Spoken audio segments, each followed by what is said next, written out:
भी मजहब आपस में बैर रखने के लिए नहीं सिखाता, बल्कि मोहब्बत और प्रेम का पैगाम देता है। इन दिनों कुछ गंदे विचार के लोग गंदी राजनीति कर मजहब के नाम पर देश को बदनाम दाग लगाने की कोशिश कर रहे हैं। देश में एक ऐसा माहौल बनाते हुए नफरत को बढ़ावा देने का कार्य किया जा रहा है। इस प्रचलन को रोकने की जरूरत है, क्योंकि ऐसे प्रचलन से देश का विकास रुकेगा और देश कमजोरी की ओर बढ़ेगा। यह बात फुलवारी शरीफ स्थित इमारत शरिया के नाजिम मौलाना मोहम्मद शिबली उल कासमी ने एक मुलाकात में कहा। उन्होंने कहा कि इमारत शरिया हमेशा बिहार, झारखंड और उड़ीसा के लोगों के साथ रहकर मानवता और इंसानियत की भलाई के लिए सोचता है और उसके लिए ही बढ़ चढ़कर कार्य करता है। उक्त राज्यों में हमेशा वैसे लोगों की मदद करता आया है जो जरूरतमंद नजर आते हैं।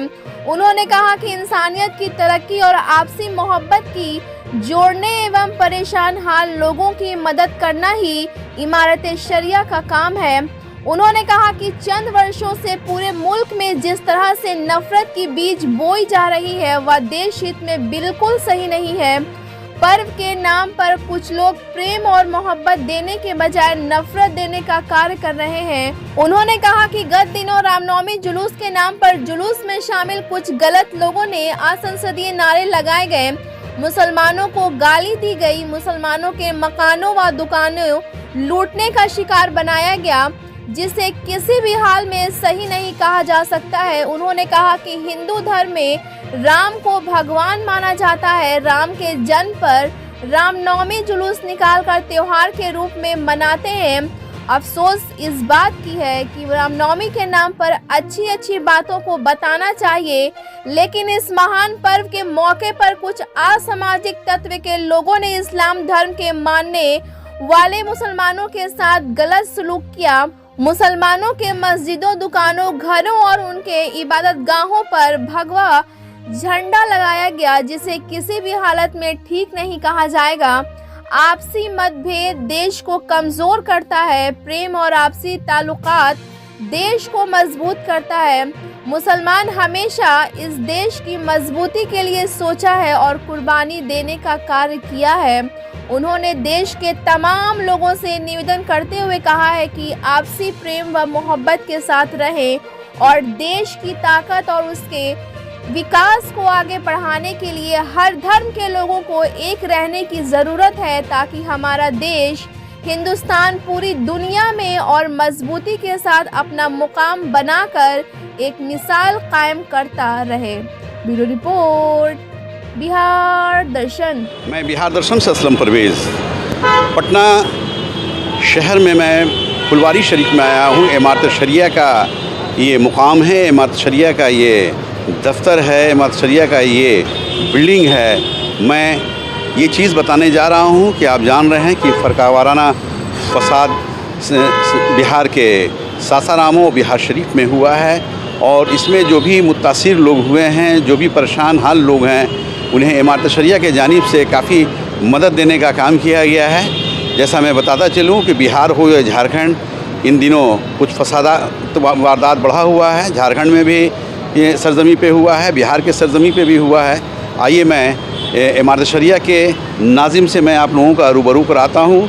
मौलाना मोहम्मद शिबली उल कासमी साहब से मैं रूबरू कराता हूँ, चूँकि उन्हीं के नेतृत्व में जो भी मदद दी गई है उनके ज़ुबानी मैं सुना रहा हूँ। फुलवारी शरीफ का इमारत शरिया का ये बिल्डिंग है, ये भवन है, और इस भवन में किस तरह से काम हुआ है इस भवन के जानिब से मैं दिखा रहा हूँ। ये देखिए, मैं आपको ये दिखाता चल रहा हूँ कि ये इमारत शरिया है, और इमारत शरिया ये बिहार, उड़ीसा और झारखंड का ये जो मुकाम है जहाँ पे हंगामा हुआ है, ये इमारत शरिया का बिल्डिंग है। और इस बिल्डिंग में मैं मिला रहा हूँ। देखिए, मैं आ चुका हूँ, दाखिल हो चुका हूँ। एक साहब यहाँ बैठे हैं, मैं इनसे भी आपको रूबरू करा रहा हूँ। क्या नाम है हज़रत आपका? मुजीबुर रहमान साहब। तो मुझको मिलना है, नाजिम साहब से मिलना है। हाँ, हज़रत मौलाना मोहम्मद शिबली अल कासमी साहब नाजिम इमारत शरिया हैं। अच्छा। ऑफिस में मौजूद हैं, अंदर मुलाकात कर रहे हैं, चैम्बर में हैं आप। अच्छा, ये चैम्बर हुआ ना? जी जी। तो मैं उनसे मिलना चाह रहा हूँ। जी मुलाकात कर लें, ठीक है। क्या नाम बताए अपना? मेरा नाम मुजीबुर रहमान। देखिए मुजीबुर रहमान साहब हैं, यहाँ पे आप क्या हैं एज ए? यहाँ मैं तो असल में यहाँ टीचर हूँ। अच्छा अच्छा। हाँ, लेकिन अभी छुट्टी है तो यहाँ बैठा हुआ हूँ। देखिए इस तरह से यहाँ पे लोग हैं। आइए मैं नाजिम साहब के दफ्तर में ले चलता हूँ। देखिए ये दफ्तर है, ऑफिस है, ऑफिस के अंदर मैं दाखिल हो रहा हूँ। देखिए एक साहब यहाँ हैं, यहाँ इनसे भी मैं आपको रूबरू। एक्सक्यूज मी सर, क्या नाम है आपका? मेरा नाम मोहम्मद अरशद रहमानी है। मिलना है नाजिम साहब? जी नाजिम साहब अंदर में हैं। अंदर जी जा सकते हैं? जी बिल्कुल। देखिए इस तरह से मैं नाजिम साहब के यहाँ ले चल रहा हूँ और नाजिम साहब से मैं रूबरू करा रहा हूँ। ये दफ्तर हुआ इनका। अस्सलाम वालेकुम हज़रत, हम लोग बिहार दर्शन से हैं और असलम परवेज़ नाम हुआ हमारा। अल्लाह का फजल है। आप खैरियत से? जी बहुत। तो एक जानकारी लेने के लिए हम लोग आए हैं कि अभी चल रहा है, जैसे सासाराम में हुआ, बिहार शरीफ में हुआ, तो हम लोगों को ये भी जानकारी मिली है कि आपकी जानिब से, इमारत शरिया की जानिब से वैसे लोगों को मदद पहुंचाने का काम किया गया है जो इसमें काफ़ी मुतासिर हुए थे। इमारत शरिया बिहार, उड़ीसा, झारखंड, फुलवारी शरीफ, पटना की बुनियाद ही इंसानियत को तरक्की देने के नाम पर है, जिससे मानवता का भला हो, इंसानियत का भला हो। इमारत शरिया ने शुरू दिन से इस देश में ख़ास तौर से बिहार, उड़ीसा, झारखंड में आपसी मोहब्बत कायम रखने, लोगों को जोड़ कर रखने, परेशान हाल लोगों की मदद करने में बड़ा किरदार अदा किया है। ये इमारत शरिया की तारीख़ है और इस तारीख़ को हर कोई जानते हैं, अच्छी तरह जानते हैं। बदकिस्मती की बात यह है कि इधर के चंद सालों में पूरे मुल्क में और मुल्क की हवाओं में और फ़िज़ाओं में नफ़रत का जहर फैलाया जा रहा है। यहाँ की मिट्टी में नफ़रत की बीज बोई जा रही है और ऐसे मौके जो किसी त्यौहार के मौके होते हैं और उस धर्म के किसी बड़े अहम आदमी और बड़े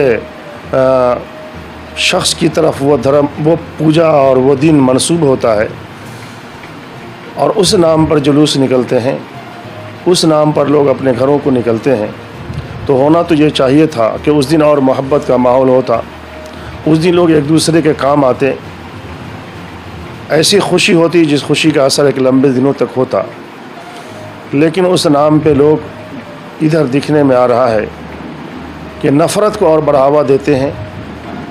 उस जुलूस के ज़रिए से तानो तशनी किया जाता है, बुरा भला कहा जाता है, ऐसे नारे लगाए जाते हैं जो नारे देश की तारीख़ में एक कलंक और बदनुमा दाग होते हैं। ऐसे नारे लगाए जाते हैं जिससे कोई भी आदमी भड़क जाए, उसके मज़हब को, उसके मज़हबी गुरु को, मज़हबी रहनुमा को और ख़ास तबके के लोगों को बुरे अलक़ाब के साथ, बुरे नामों के साथ पुकारा जाता और नारा लगाया जाता है।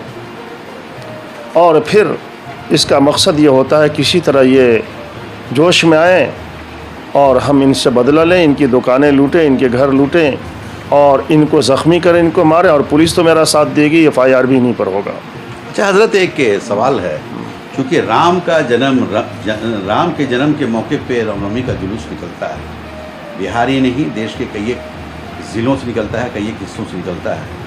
तो राम का पैगाम तो एक मोहब्बत का पैगाम है, चूँकि राम एक भगवान के रूप में जाने जाते हैं। तो क्या राम के भक्तों से क्या मैसेज आप देना चाहेंगे? जिस तरह से आप बता रहे हैं कि रामनवमी जुलूस में कुछ वैसे तबके निकल जाते हैं जो माहौल को ख़राब करना चाहते हैं, तो वैसे लोगों को क्या मैसेज आप देना चाहेंगे जो राम के भक्त हैं और राम का पैगाम देश ही नहीं पूरे विदेश में भी देना चाहते हैं? उनसे आप क्या कहना चाहेंगे? कोई भी त्यौहार हो और किसी भी धर्म के महान व्यक्ति की तरफ मंसूब हो, चाहे राम जी की तरफ मंसूब करके वो त्यौहार मनाया जा रहा हो या किसी और भी दूसरे धर्म के धर्मगुरु की तरफ, मजहबी रहनुमा की तरफ, कोई भी मज़हब और कोई भी मज़हब के लाने वाले और कोई भी धर्मगुरु आपस में नफ़रत का सबक नहीं देते हैं। मज़हब नहीं सिखाता आपस में बैर रखना, हर मज़हब आपस में मोहब्बत सिखाता है और धर्मगुरु की तरफ उस जुलूस को या उस पर्व और त्यौहार को, उस ईद को मंसूब किया गया है, उसकी तरफ से अच्छा मैसेज जाए।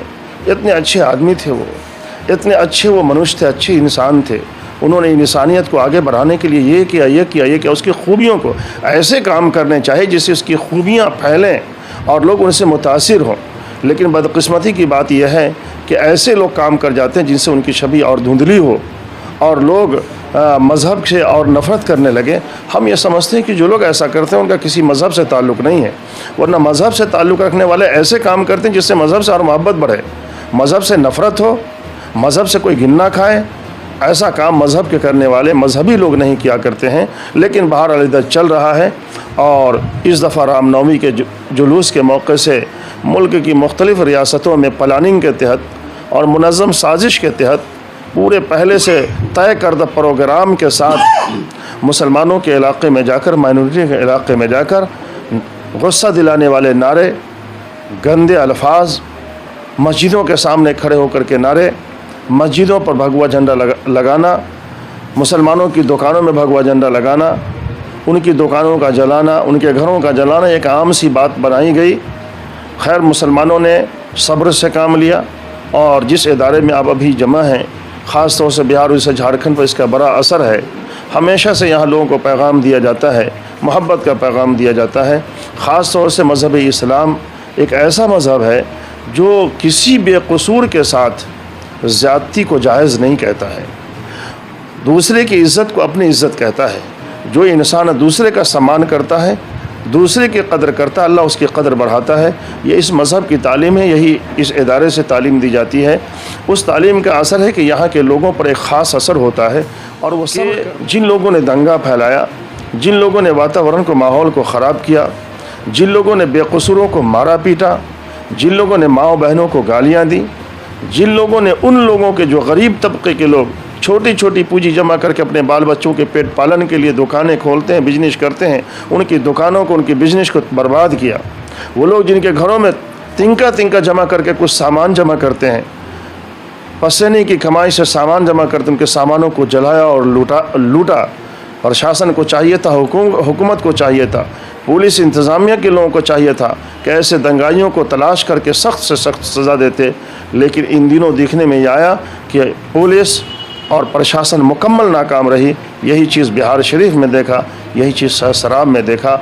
इमारत शरिया की टीम ने ग्राउंड रिपोर्ट तैयार करवाई, लोगों से मालूमात हासिल किए और बड़ी डीपली मालूमात हासिल की गई, जिसके नतीजे में बड़ी शर्मनाक बात सामने आई कि पुलिस का रवैया अफसोसनाक रहा। ये मौलाना मोहम्मद शिबली कासिमी साहब हैं। ये इमारत शरिया के नाज़िम हैं और इनके ज़ुबानी मैं आपको सुना रहा हूँ, दिखा रहा हूँ, बता रहा हूँ, लाइव करा रहा हूँ। कितनी दर्द भरी आवाज़ ये निकाल रहे हैं। इनका कहना है कि कोई भी धर्म आपस में बैर नहीं सिखाता है, आपस की दुश्मनी नहीं सिखाता है। निश्चित रूप से ये कहा जा सकता है कि हिंदू धर्म में राम का मुकाम एक भगवान के रूप में है। भगवान माना जाता है और भगवान कभी गलत राह पे नहीं चलने को कहते हैं, कभी किसी के साथ भेदभाव करने को नहीं कहते हैं। अगर राम का जन्म के मौके पे रामनवमी जुलूस निकला है तो ये वैसे लोगों को एक बहुत अच्छी बात बताने जा रहे हैं कि राम के नाम पे इस तरह का दंगा फसाद नहीं करना चाहिए, क्योंकि उससे धर्म की बदनामी होती है। और इनका ये भी कहना है कि जिस तरह से सासाराम और बिहार शरीफ में जो दंगा हुआ है वहाँ पे गलत रहा है, और अगर वो लोग एक्टिव रहते तो ये कहा जा सकता है कि जो मुसलमानों के बीच या वैसे दंगा फसाद के बीच जिनको नुकसान हुआ है, नुकसानात उठाना पड़ा है, वैसे लोगों को बचाया जा सकता था। अच्छा हज़रत, एक चीज़ बताइए, फसाद जब हुआ सासाराम और बिहार शरीफ में, तो दोनों जगह आपका दौरा रहा, माशाल्लाह काफ़ी लोगों की मदद आप किए हैं। तो सासाराम गए या बिहार शरीफ गए तो आपने क्या पाया? दोनों जगह ये महसूस हुआ कि पहले से प्लानिंग की गई थी दंगे की, और कई दिनों पहले से लोगों ने इसकी तैयारियां की थी। ख़ास फ़िरक़ा परस्त पार्टी के मकामी लीडरों ने इसकी तैयारी की और इस दंगे की तैयारी की इत्तला यकीनन वहाँ की इंतज़ामी और पुलिस अफसरान को थी। अगर नहीं थी तो खुफिया ब्यूरो और उसकी खुफिया एजेंसी कहाँ सरकार की थी। वैसे अफसरान पे सरकार ने क्या कार्रवाई की? अगर थी तो सासाराम हो या बिहार शरीफ हो, वहाँ के पुलिस अफसरान पर, वहाँ की इंतज़ामिया पर सरकार ने कोई अंगुली नहीं उठाई, उस पर अब तक कोई कार्रवाई नहीं की। इसका मुझे दुख है। जब हम सासाराम गए, सासाराम में हालात जब नॉर्मल हुए, शुरू में हमने डीएम से इमारत शरिया हज़रत अमीर शेख मौलाना अहमद वली फैसल रहमानी साहब का हुक्म हुआ कि दोनों जगह लोगों के साथ काफ़ी जुल्म और ज़्यादती हुई है, वहाँ इमारत शरिया की टीम जानी चाहिए, लोगों के दर्द और लोगों की परेशानियों में काम आना चाहिए, उनकी जो आसानी आप पैदा कर सकते हैं कानूनी तरीक़े से, वो सारी चीज़ें करनी चाहिए। इसके लिए सासाराम के डीएम साहब से ख़ुद मैंने बात की, उन्होंने मुझको मना कर दिया कि आप नहीं आए, अभी हालात बेहतर नहीं हैं। यहाँ से वकील को उन्होंने इजाज़त दी कि आप वकीलों की टीम आप भेज सकते हैं, वकील की टीम यहाँ आएगी तो कोई बात नहीं है, वो कानूनी मदद लोगों की कर सकते हैं, उसके लिए वो आ सकते हैं। लेकिन अफसोस की बात यह है कि जैसे ही वकीलों की टीम इमारत शरिया की सासाराम पहुँची है कि वहाँ के प्रशासन ने और वहाँ के ख़ुद डीएम महोदय ने हमारी वकीलों की टीम को वापस जाने का दबाव उसी वक्त से 20 से करने नहीं दिया गया। बिल आखिर हमारे वकीलों की टीम वापस हो गई। उसके बाद फिर हम लगातार रब्ता करते रहे सासाराम के डीएम साहब से। दुख की बात है, मैं आपके माध्यम से पहुंचाना चाहता हूं सरकार को, और रोहतास के डीएम साहब को मैं पहुंचाना चाहता हूं कि आप इतने बड़े ओहदे पर बैठे हैं और ऐसे मुश्किल हालात में आप लोगों का फ़ोन नहीं उठाते हैं। बार बार उनको फ़ोन किया जा रहा, बार बार उनको दफ्तर से फ़ोन किया जा रहा, लेकिन उन्होंने फ़ोन का रिस्पॉन्स नहीं दिया। जब लाइन पे फ़ोन किया जाता तो कहते कि साहब अभी मीटिंग कर रहे हैं, साहब का नंबर दीजिए, मोबाइल नंबर दीजिए, तो वहाँ से जवाब ये मिलता है। ख़ुद मुझे ये जवाब दिया गया कि आप ऑनलाइन तलाश कर लीजिए डीएम साहब का नंबर। ये पोजीशन, ऑनलाइन तलाश करने के बाद जब उनको फ़ोन किया जा रहा है वो फ़ोन नहीं उठा रहे हैं। फिर जब हालात मुकम्मल तरीक़े से नॉर्मल हो गए, उसके बाद इमारत शरीया की टीम गई, टीम ने वहाँ जा कर के भी डीएम साहब को फ़ोन किया, डीएम साहब ने फ़ोन नहीं उठाया। उसके बाद लाइन फ़ोन करके डीएम साहब के ऑफ़िस में फ़ोन किया गया, तो हाँ डीएम साहब हैं अभी। लेकिन जब हमारी टीम डीएम ऑफिस पहुंची, डीएम साहब वहां से रवाना हो गए। एडीएम साहब से मुलाकात हुई, एडीएम साहब से कहा गया कि ऐसा है कि आप डीएम साहब को इत्तला दे दें कि इमारत शरिया जो 100 साल पुरानी एक संस्था है, जो लोगों के बीच अच्छाई का काम करती है, लोगों के फ़ायदे का काम करती है, माहौल के वातावरण और माहौल को और वातावरण को बेहतर बनाने में इसका एक इतिहास रहा है। हिंदू मुस्लिम सब इस संस्था पर यकीन रखते हैं। वहाँ के चीफ गेस्ट और वहाँ के ज़िम्मेदार हजरात आपसे मिलना चाहते हैं। डीएम साहब ने एडीएम साहब को कह दिया कि ठीक है, आप उनसे बात कर लीजिए। हम बाहर निकल गए हैं। ये तो डीएम साहब की पोजीशन रही। बात मैंने यहाँ की टीम ने की, मैं भी उस टीम के अंदर था। सवालात हमारे जो कल थे वो आज भी हैं कि आपने पहले से क्या इंतज़ाम किया था। जो दंगाई थे, दंगाइयों ने पहले एक दिन हड़कंप मचाया, पूरे शहर के अंदर उल्हड़बाजी की गई, तो आपने पहले दिन क्यों नहीं तैयारी की जो दूसरे दिन ये नौबत आई। वहाँ की औरतों ने बताया, वहाँ की महिलाओं ने बताया कि नमाज़ पढ़ने के लिए जुमा के मर्द निकल गए हैं और जान बचेगा तो बहुत सामान भी तुमको होगा, घर का सामान फिर बन जाएगा, जान बचाओ, तुम घर से निकलो। और औरतों को पुलिस ने घर से निकाला है और पुलिस की मौजूदगी में घर को लूटा गया और घर में आग लगाई गई। मैं तो यह समझता हूँ कि दंगाई सबसे बड़े वो पुलिस वाले हैं जिनकी मौजूदगी में घर लूटे गए और घर जलाए गए। उस दंगाई से बड़ा दंगाई ये है, हुकूमत को चाहिए कि पुलिस के दंगा पे कंट्रोल लगाए और दंगाई पुलिस पर सबसे पहले कार्रवाई करे। एक सवाल ये है कि इमारत शरिया का एक मुकाम है, बिहार में भी, झारखंड में भी, उड़ीसा में भी बहुत बड़ा मुकाम है। ये बिहारी मतलब स्टेट में ही नहीं बल्कि ये विदेश में जाना जाता है। इमारत शरिया का वो मुकाम है। तो एक सवाल है कि आपने ये सारी प्रॉब्लम जो आपके साथ वारदात जो हुआ है, जो आप ज़िला में गए, वहाँ का ज़िला प्रशासन आप लोगों के ऊपर तवज्जो ना दिया, नहीं मुलाकात किए डीएम, तो क्या ये पैगाम आप बिहार सरकार या मुख्यमंत्री तक पहुँचाने का काम किया? जितनी चीज़ें हुई बिहार शरीफ में या जो चीज़ें हुई सासाराम में, क्या हुई और क्या करना चाहिए, जिनके ज़रिए ये दंगा रचा गया, ये सारी चीज़ें सरकार को बाज़ाब्ता इमारत शरिया से तहरीरी तौर पर भेज दिया गया है। जो डिमांड है इमारत शरिया का, और सरकार को जो कार्रवाई करनी चाहिए बेहतर सरकार चलाने के लिए। ज़ाहिर बिहार की एक शबीह बेहतर रही, दंगा से ये स्टेट बचा रहा, लेकिन हम और हमारी पुलिस और हमारे इंतज़ामिया दंगाइयों को कंट्रोल नहीं कर पा रहे हैं, तो ये स्टेट कहाँ चला जाएगा। ये सारी चीज़ें लिख करके बाज़ाब्ता सीएम महोदय को दिया गया है।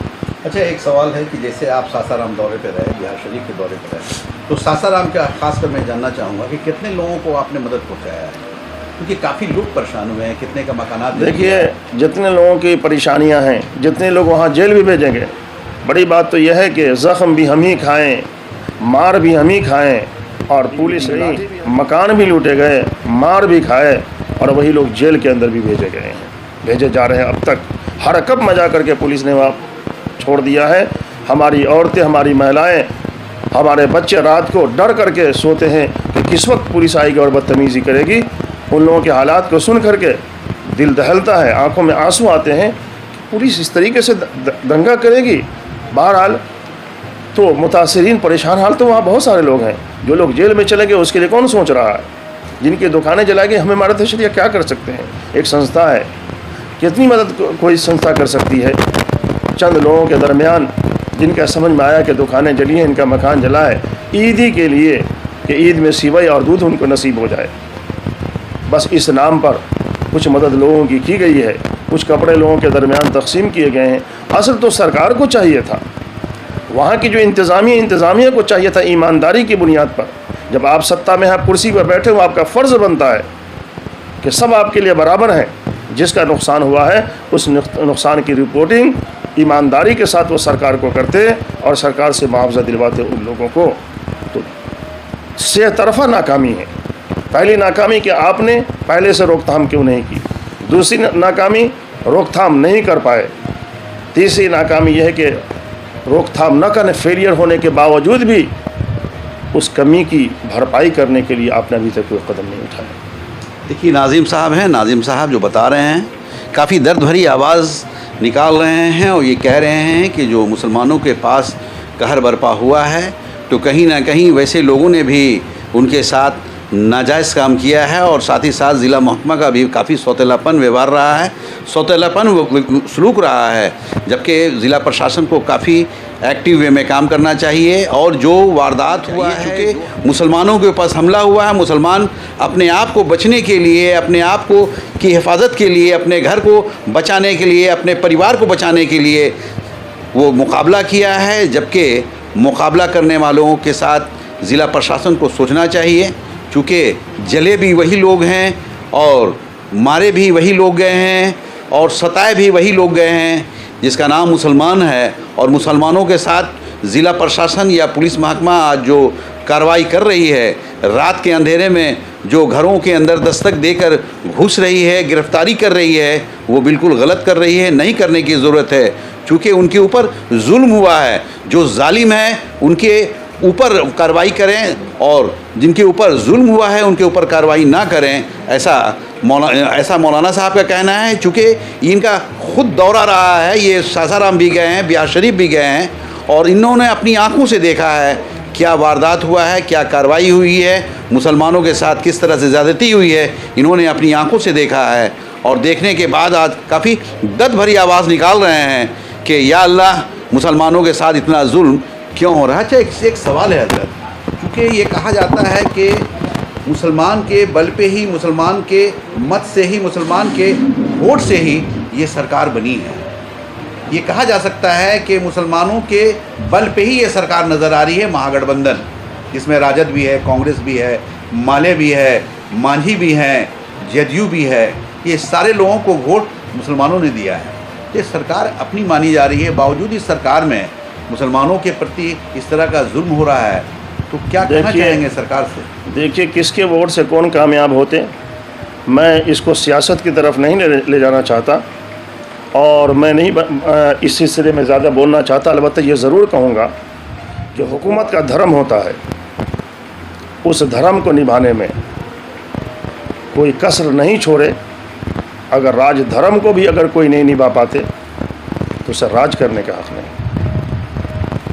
बस यही हम कहेंगे कि राज धर्म को हुकूमत राजधर्म को निभाना चाहिए, ईमानदारी से निभाए। राज में सब कोई रहते हैं, सब उनके परिवार के जो मुखिया हैं राज के, उनके लिए सब परिवार की तरह है।